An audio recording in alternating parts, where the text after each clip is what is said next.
Hi. In this slide, I want to stop and just kind of a side tangent point or question and say, I don't know what kind of a customer profitability modeling capability you may have or experiment with in the past, but we can now ask, all right, well, who in your company has done it or will do it? Do you want to continue to try to build it in-house, one-off for yourself, and or do you want to try to rent it on an outsourced basis with an option, if you want, to turn subscription fees over time into buying an in-house license for a very large distribution chain? So it's not an either or. It can be a let's rent it and then buy it, then build on top of it. We can do all the above. But we have to, first of all, assess sort of our in-house expertise. Um, I think that if you just do the simple model, the keep it simple, stupid model that I did in 1976, I think anybody can do that in-house, and with it you can do some one-time fixes. That's presuming, of course, you can execute, which is a big presumption because plenty of people have done ranking profitability reports, more or less sophisticated modeling, and then they stopped. Remember the big stop sign? They just said, you know what, we have too much, emotional, spiritual baggage, belief. We just can't conceive, believe, achieve. Um, and I think also a related question would be just how sophisticated and far out, envisioning is the journeyware that you have, because customer profitability analysis is just the first step. That's just symptoms. What are the root causes?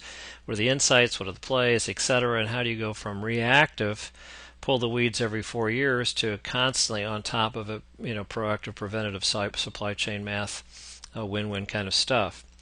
Um, and if you decide to take at the line item level to build some sort of model, you have to say, well, what's going to really be the real internal cost? How long is it going to take to get there?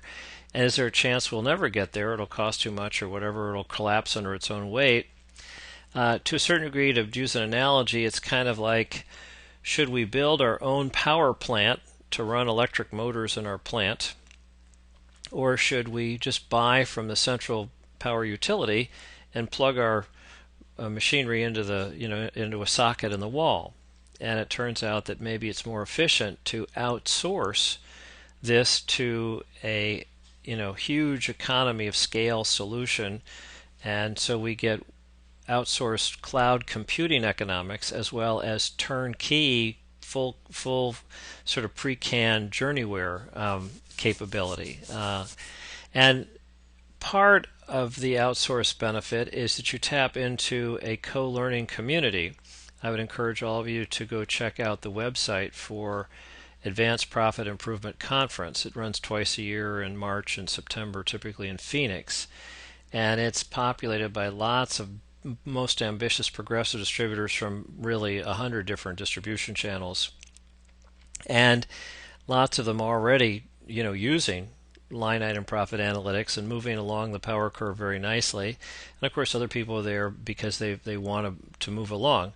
But it's a much more of an effective way of learning and getting excited about moving forward than an IT department trying to sell the dominant Salesforce culture that we're not doing product promotions anymore and all customers aren't necessarily good. We're going to do demand replenishment solutions, with best customers and best niches for us at a profit center level. You've lost everybody. I mean, that the conceive, believe, achieve educational process to overthrow an old paradigm and install a new paradigm is not for the faint at heart, the weak-hearted crowd.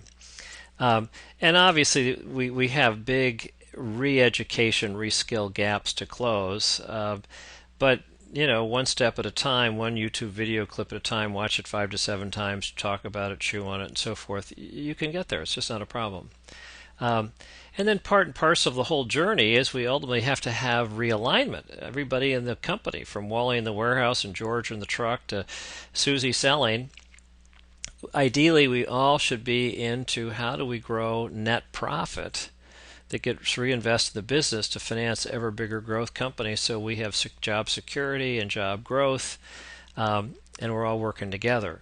So ideally, we would have net profit, gain sharing, incentive kind of stuff, which is frankly very revolutionary for a huge percent of the companies out there.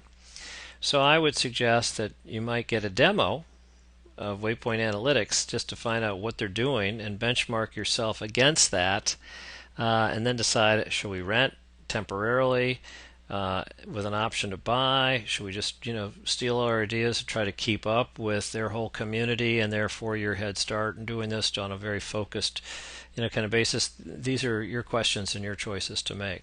So that's a side slide on your cost to serve modeling future. Thank you.